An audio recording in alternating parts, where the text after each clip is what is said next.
Imagine going to the doctor with a headache and they say, "No problem, we'll just drill a hole in your skull to let the demons out." What the fuck?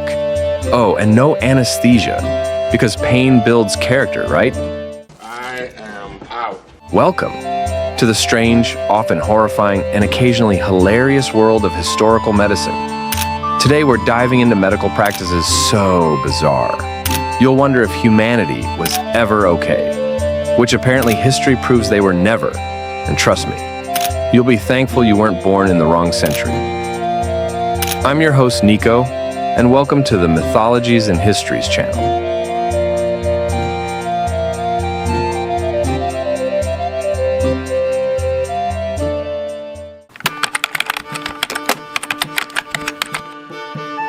This practice dates back over 7,000 years. Back then, if you had migraines, seizures, or, let's be real, just annoyed the village shaman, they'd grab a sharp rock and drill a hole in your skull. Sounds extreme, but some patients actually survived. Imagine walking around with a literal hole in your head. Talk about being an airhead, right? Let's not imagine flies hanging around to get a taste of that brain. Quick question. Would you rather have a hole drilled in your skull or keep the headache? Drop your answer in the comments. I'm genuinely curious. Haircut, shave, shampoo, bloodletting. Why treat the illness when you can just bleed it out? Feeling feverish? Let's drain a pint. Got the plague? Better make it two. This practice was called bloodletting, where basically doctors would intentionally remove a certain amount of blood from a patient in the belief that it would cure or prevent illnesses.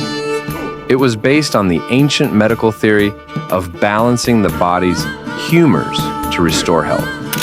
Bloodletting was done using methods like cutting a vein, venesection, using leeches, or applying cups to create suction.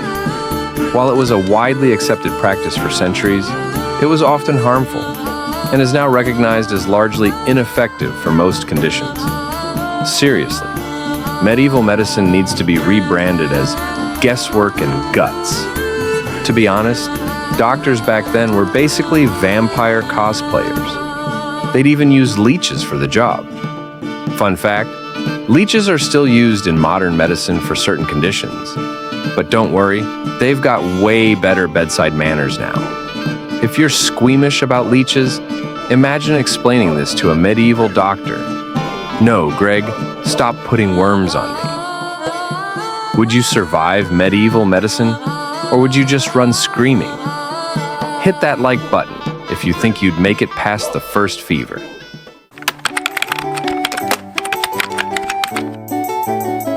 Let's talk about medieval surgery. Need an amputation? Forget hospitals and take a one-way ticket to your local barber. That's right, he who chops off your hair, chops off your leg. 2-for-1 special, anyone? Anesthesia?